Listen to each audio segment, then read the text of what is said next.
And you ask, why am I here? Well, I'm here to share a message, one of solidarity, that I too stand with Standing Rock. And as we talk about what our jobs are, my number one job that I have is I'm a mother. I'm a life giver. And that is what... But the ideals are aspirational. They are always being fought for to be fulfilled in every era. And time and again, it's happened. Challenges have faced each and every generation. And this is our challenge. When I was here with the kids protesting against the pipeline, there was maybe 30 people, 50 people here with us. And now look at how many people have arrived since the end of July. That just goes to prove that when the people stand together, we cannot be silenced. So right now we have the opportunity to gather here and to recognize that all of these narratives that are being fed to people from the police department in North Dakota, the day I was arrested, they were saying we were wielding knives at them. There were no knives.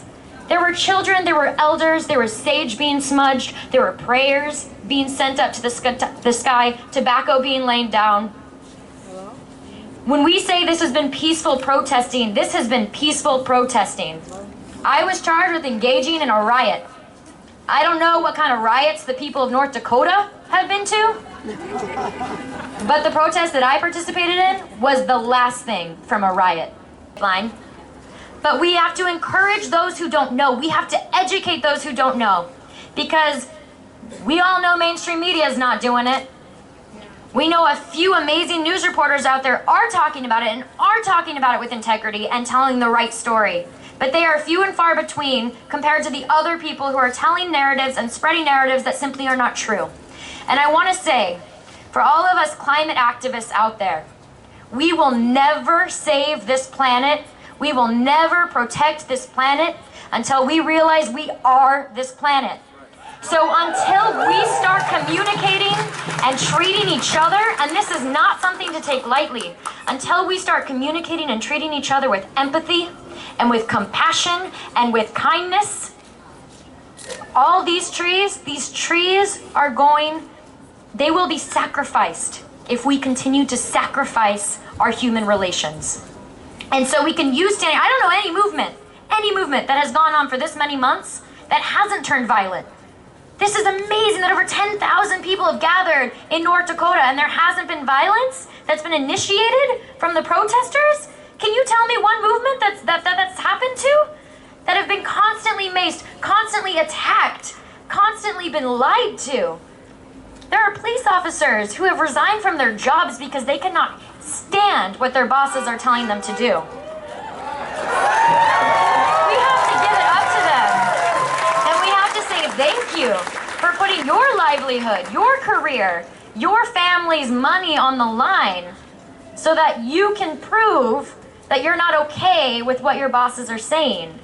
And conventional wisdom on Keystone XL was that maybe they would reroute it around the Sandhills, maybe they would reroute it around the Ogallala Aquifer, our source of water, and that they eventually would put the pipe in the ground. We flipped conventional wisdom on its head. We, the people, everybody here, everybody back in the heartland of Nebraska, in South Dakota, in North Dakota, we said no. We're not going to let you lay one single piece of pipe in our land or through our water. That same message has to get to President Obama right now, because the conventional wisdom in the White House right now is that no matter what they do, President-elect Trump will reverse it. But I'm talking directly to the president and all of his key and amazing staff at the White House. And I ask you to give us a chance.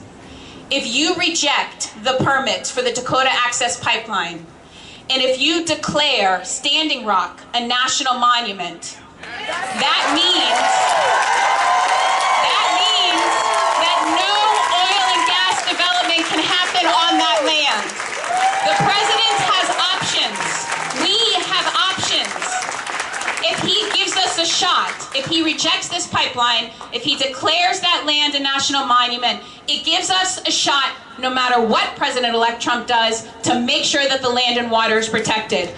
creates a new awareness. Now we think, every age thinks that it's different, it's new, it's never happened before. It's not the truth. Native Americans, indigenous people have been being persecuted, have been dying for centuries. We're just